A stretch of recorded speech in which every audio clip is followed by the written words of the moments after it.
Good afternoon, thank you. I'd like to thank the MINTiFF organisers, particularly Dr. Esch and Dr. Falkenroth, for inviting me to speak today. I've been asked to speak about the value of drama, in particular, the public value of drama from a BBC perspective, and I hope to show, in some sense, why it is right for MINTiFF to emphasise the power of drama as well as factual programming in promoting MINT. I've broken my discussion into three parts.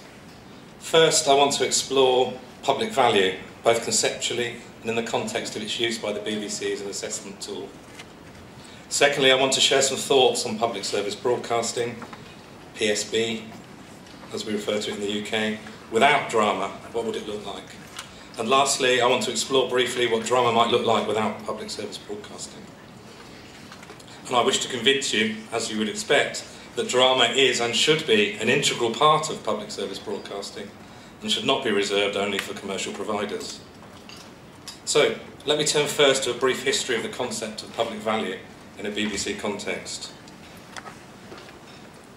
In these strained economic times, public institutions are increasingly being asked by governments to quantify the value they add.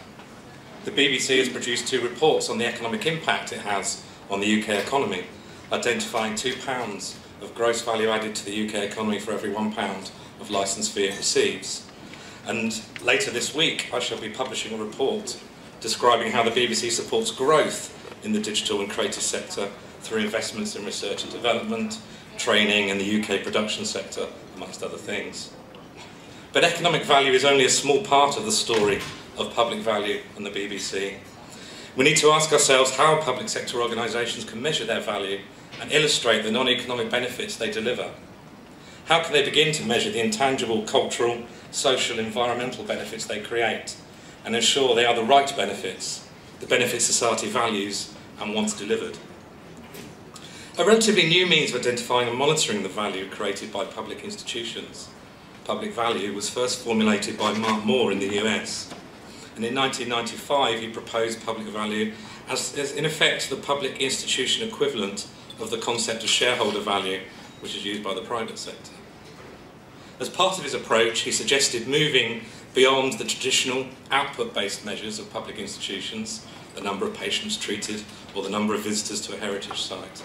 And he emphasised instead the importance of public institutions working together with their clients, their users, to identify those services that they value most. In short, Mill's approach put the interests of consumers and citizens above the private interests of public institutions. In the UK at least, public value has since become an established, if yet minority approach to assessing the success or otherwise of public service and organisations, and in particular the BBC. It's been used in the UK, in Australia, and I've been approached about it by various other countries as well. And a wide variety of organisations have adopted some variant of a public value approach, and even in Germany we have the 3-step test, which uses a public value concept to assess the approval of new online services, as I understand. But the assessment of public value needs to be seen in the legal and social context in which it operates. The components of public value that are important for the BBC will differ significantly from the components that, say, the Technical University of Berlin might consider important. Each public institution needs to consider the assessment of public value in the context of its own purposes, its own reason for being. The BBC's mission is to enrich people's lives with programmes and services that inform, educate and entertain. To do so, it has been set 6 public purposes: to sustain citizenship and civil society, to promote education and learning, to stimulate creativity and cultural excellence, to represent the UK, its nations, regions and communities, to bring the UK to the world and the world to the UK, and to deliver to the public the benefits of emerging communications technologies and services. Therefore, any assessment of the public value delivered by the BBC, for instance, needs to be considered and assessed in that context. To aid its analysis, the BBC adopted a fit-for-purpose interpretation of Moore's public value concept, which we tailored specifically for public service broadcasting and for the BBC in the UK, which we first published a document on that in 2004. It attempted to create an evidence-based framework that responded to public reaction and against which the BBC's performance can be assessed objectively.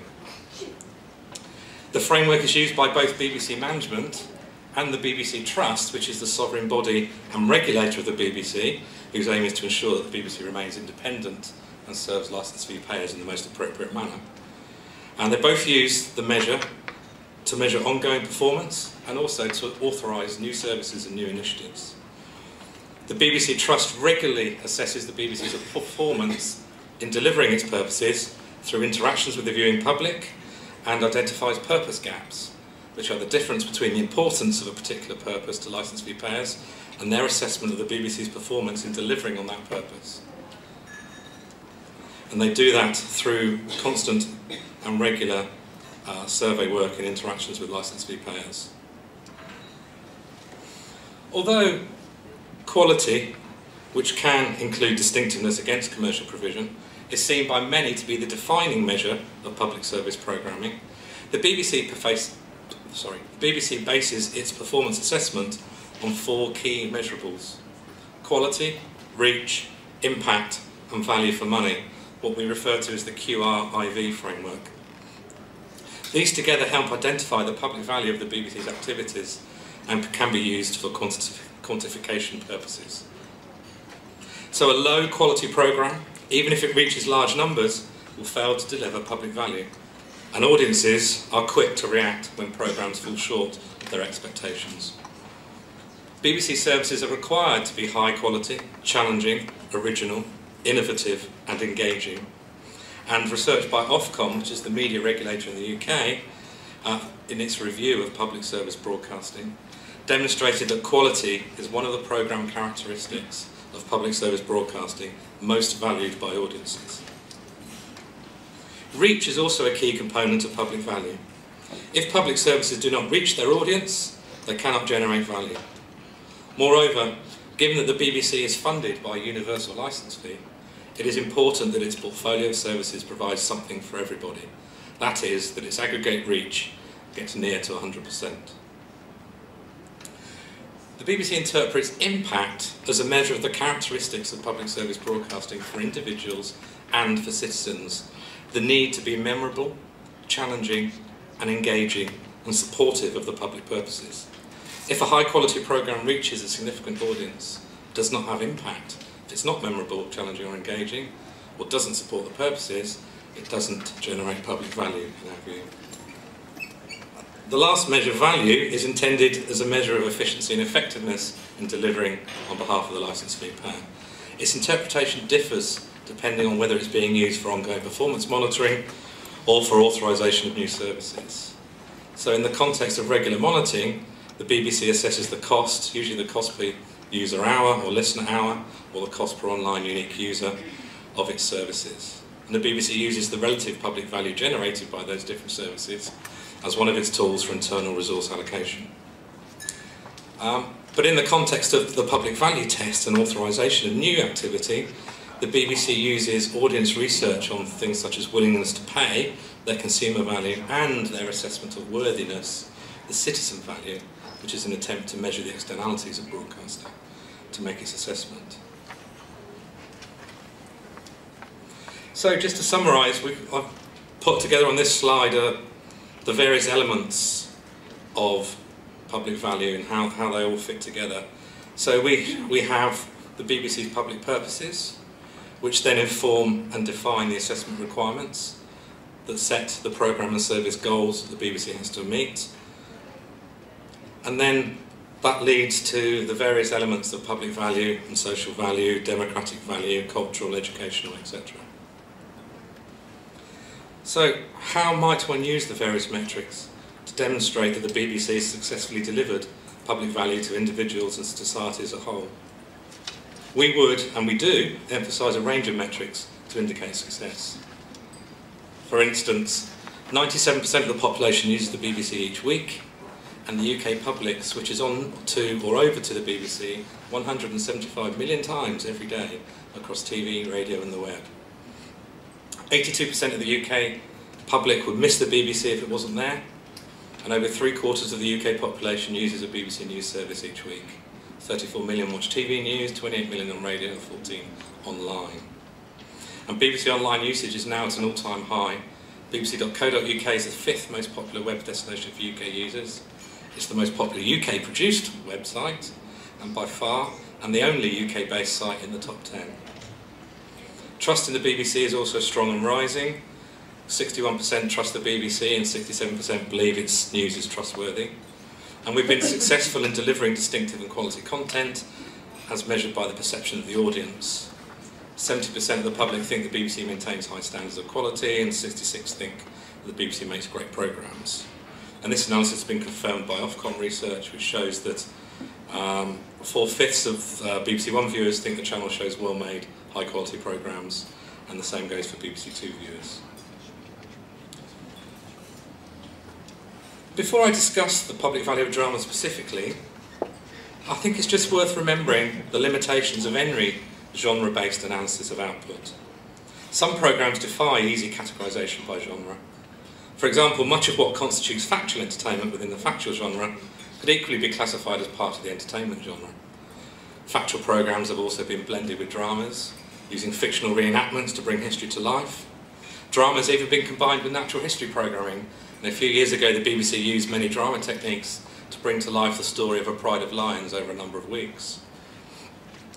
As another example, programmes addressing contemporary and popular arts are now less evident in specialist peak time programmes, and are instead to some extent featured in factual entertainment content.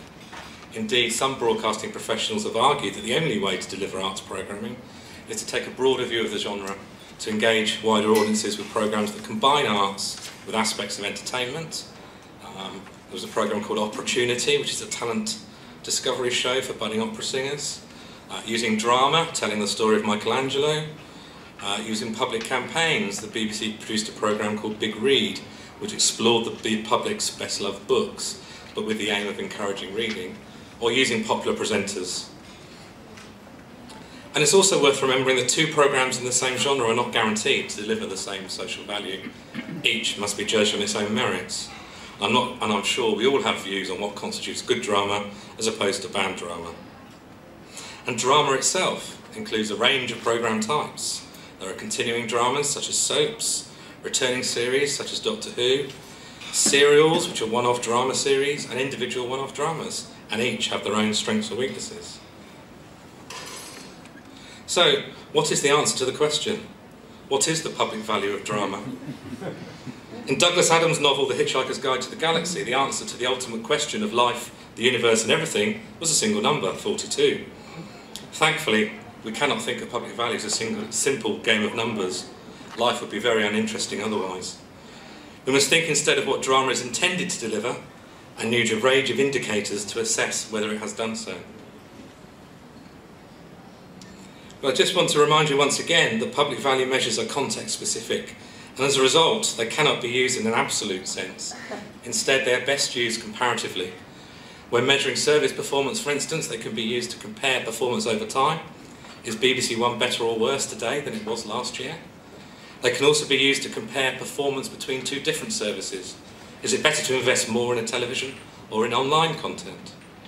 Or even be used to compare performance between competing broadcasters in delivering value to the public. Ofcom's first public service broadcasting review attempted to identify and document which broadcasters were best placed to deliver on a range of public service objectives. You'll be pleased to know that I'm going to move now to a few specifics. First, I wish to explore and illustrate the importance of drama to the successful delivery of public service broadcasting, and in doing so I hope to emphasise why drama is an important genre for MINTiFF to focus on. Ofcom research has identified several purposes appropriate to public service broadcasting in the UK, and a key one, and the one most relevant for our discussions today, is the purpose to reflect the strength of our cultural identity through original programming at national, UK and regional level, and by bringing audiences together for shared experiences. Ofcom research has shown that UK-made high-quality drama and soaps are increasingly important in meeting this purpose. 58% of people thought it was important in 2010, and 54% thought PSBs were delivering on it. Without the ability to offer drama in all shades, public service broadcasting would be severely limited.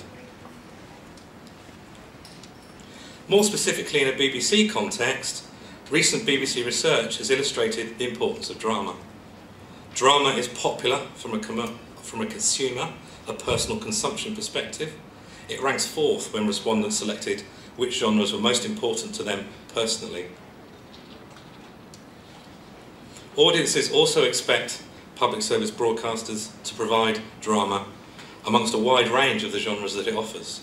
Soaps and dramas are among the genres the UK public most want from the BBC. And given that the BBC is universally funded and universally available, it's important for us to provide something for everybody. But it's not just about private entertainment and enjoyment. Audiences also recognise that drama can have value for society beyond private enjoyment. The Ofcom research I cited earlier suggested this was true.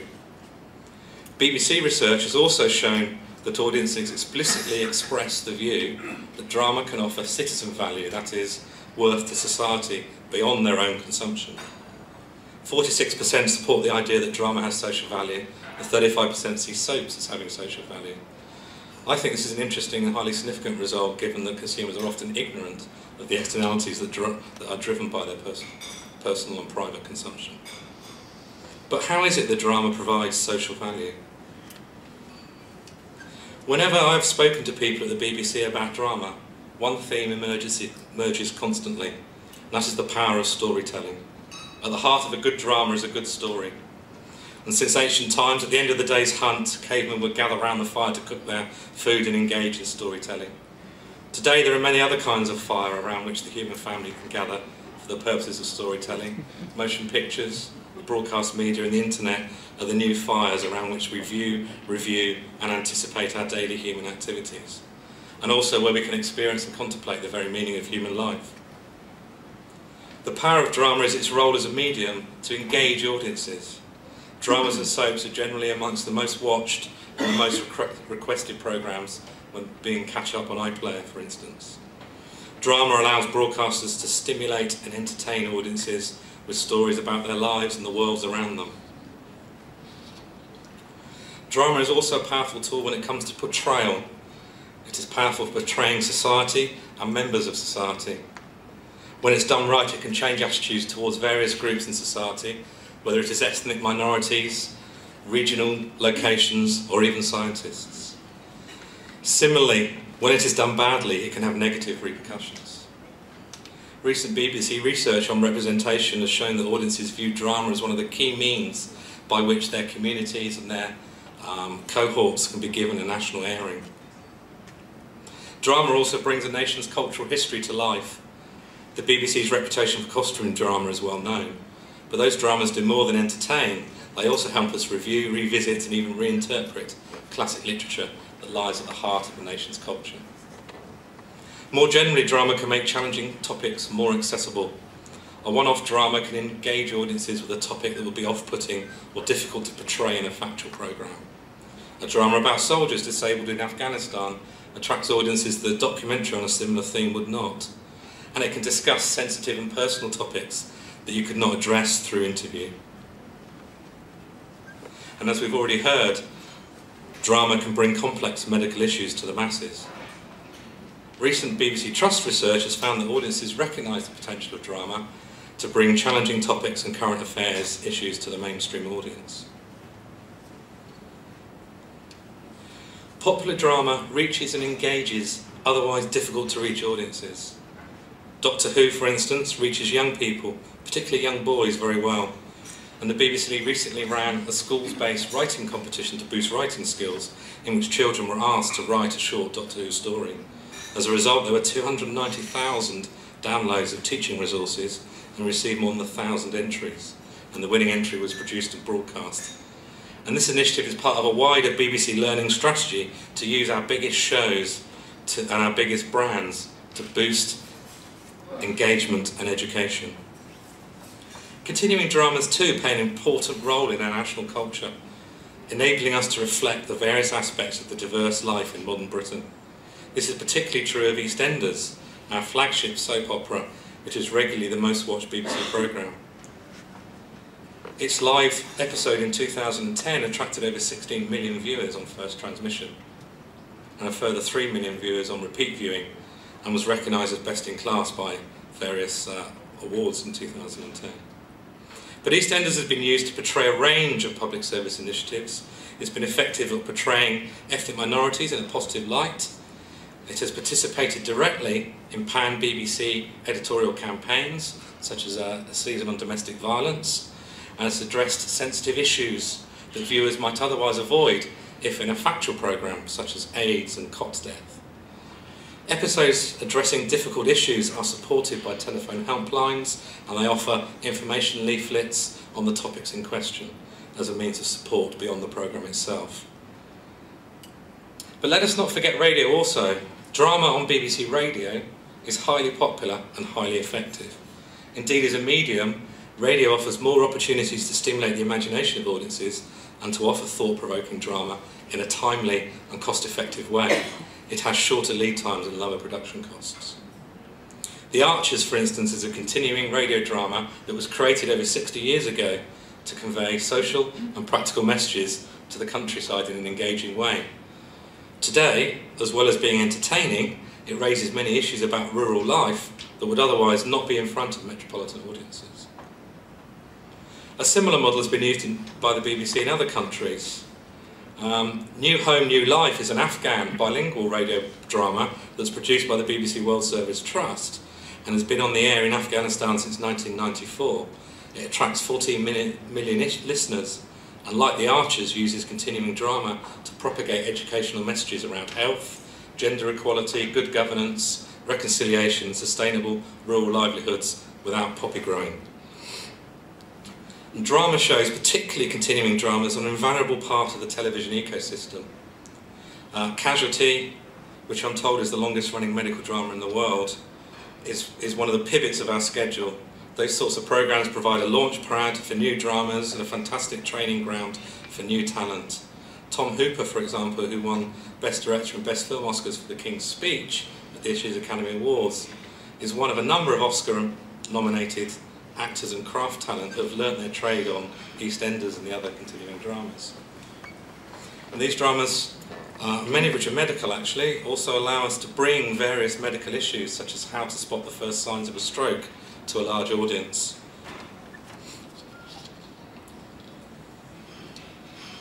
Overall, the BBC originates more than 640 hours of drama across its TV services, including 44 brand new works in 2010-11. There were over 1,700 hours of drama across BBC 1 to 4, and on radio was 4,500 hours of drama. The BBC Radio is the world's biggest commissioner of drama by hours. Drama from the BBC embraces everything that is uniquely British and is the home of the best storytelling we have. Our homegrown approach encourages UK talent to tell our nation's stories to itself and to the world. And the importance of drama shows through when one questions audiences. It is critical to the perceptions of the BBC and the BBC's performance. When surveyed, audiences point to quality programming as the single biggest driver of favourability, and impressions of BBC One, our flagship TV channel, are second. But it is the editorial initiatives of the BBC that drives perceptions of quality and impressions of BBC One, drama being chief among them. 1/5 of favourability scores are accounted for by the high quality drama I enjoy question. Drama is particularly important to the performance of the BBC's flagship television channel. 11% of hours on BBC One are drama and soaps, but 27% of hours in peak times. There are over 800 hours of drama and soaps in 2010-11, and 65% of regular viewers rate BBC One highly for drama. We have a range of dramas from continuing series to one-offs. Some examples include First Light, which told the extraordinary story of an 18-year-old Spitfire pilot through a mixture of drama and his own personal recollections, and a 4-part thriller called The Silence, which centred on a deaf protagonist and covered themes of alienation and powerlessness in a strikingly different way, and featured a deaf actress in her first major television role. And Luther was a dark psychological crime drama about a police detective struggling with his own demons, a damaged individual who might be dangerous as the murderers he hunts. And we also tell old stories in new ways.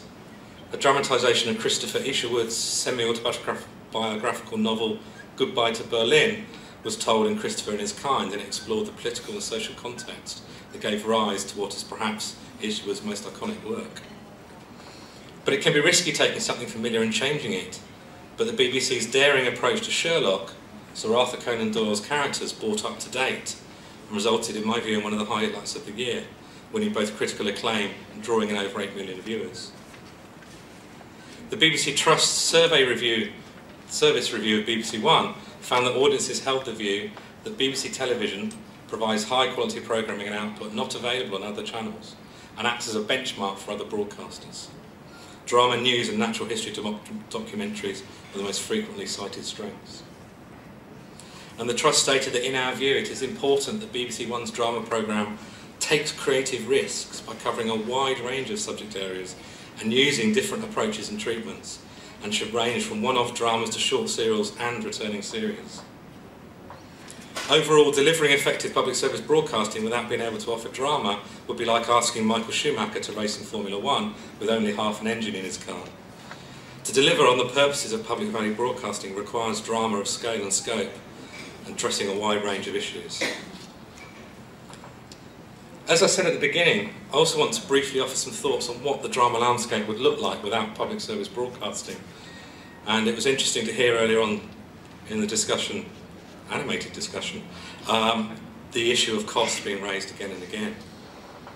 My thoughts are necessarily from a UK-focused BBC perspective, but I leave it to you, the audience, to judge whether similar arguments apply to your own domestic market. Drama is costly. Drama and soaps are the highest spend of any genre by public service broadcasters in the UK, over £680 million, which is nearly a quarter of total programming spend in 2010. And 76% of that drama spend was on first-run originations, and that was 21% of all origination spend, but only 4% of originations hours. It just goes to show how relatively costly the genre is. But some types of drama are more costly than others. High-quality costume dramas, or those requiring special effects, tend to be very expensive, while continuing drama less so. As part of its framework for seeking commissions from independent producers, the BBC issues indicative tariffs, and these range from up to £375,000 per hour for low-cost daytime drama and long-running series, to over £900,000 per hour for exceptional landmark commissions on BBC One. In 2009-10, the BBC spent over £100 million, making the 6 continuing dramas that it broadcasts across the UK. And overall, it spent more than £200 million on TV drama and soaps altogether. But drama is also risky. Cutting-edge drama with high production values has high risks, and as a result, it may struggle to find commercial funding. Given drama's relative cost and relative risk, it is broadly safer for commercial broadcasters to invest in proven winners than to experiment. Acquired drama, particularly US drama, which benefits from economies of scale from its large domestic market, can be cheaper, and it also has an established performance track record, which reduces risk. But acquired drama does not reflect domestic society. It wasn't long ago there was a fear in the UK that young people thought the telephone number for the emergency services, for the police and for ambulances, etc., was 911, the US number, rather than the UK number 999. Risk aversion in the face of high costs is also likely to mean that commercial broadcasters concentrate on well-understood and popular drama types, such as crime programmes, rather than experimenting in risky one-off dramas, what we would call the hotelling effect in economist speak. Not only will range and scale of domestic production be under threat, the general quality of drama may also suffer without public service broadcasting. In the UK at least, the BBC is acknowledged to act as a quality benchmark. And overall, the UK has been very lucky. We start from a position of strength with a broadcast system that delivers high levels of quality, range and choice, but it's characterised by a mixed funding model and competition for quality between the BBC and private operators at all points in the value chain, at outlets, at commissioning and at programme supply. This has led to the UK investing far more per head of population in original production than any comparable country.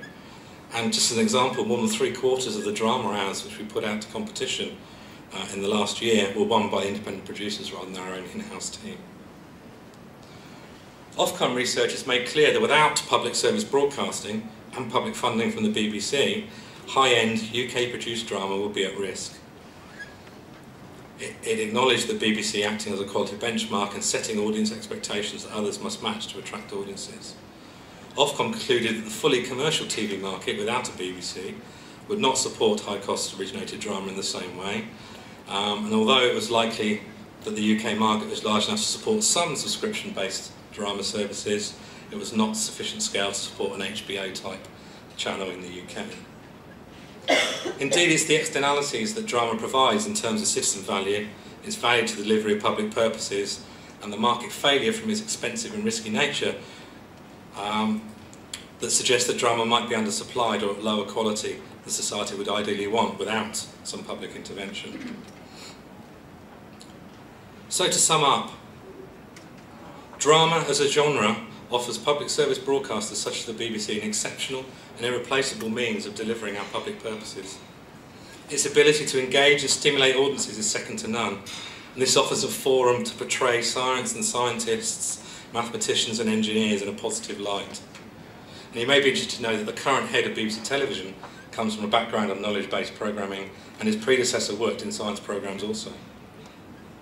Drama is also entertaining, and let's not forget that the BBC was created to inform, educate and entertain. I also just want to re-emphasise that public service broadcasting offers a means by which domestic production of high-quality drama can be maintained and even encouraged. Drama is expensive and risky, and is unlikely to be produced to the same range, scale and quality as it is today without public intervention, certainly in the UK. Finally, I'd just like to finish off with a 1-minute film that's just some of the highlights of the BBC's current drama season on BBC One. Thank you.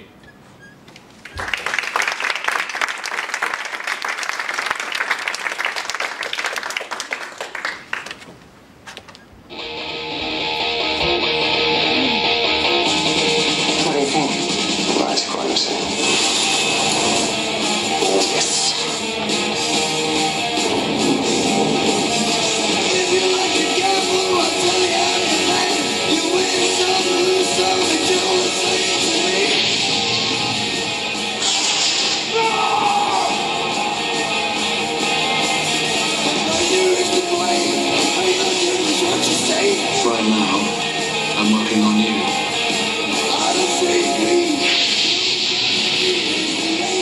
Oh, sweet. Kiss me. Yes, Rick, yes, I am.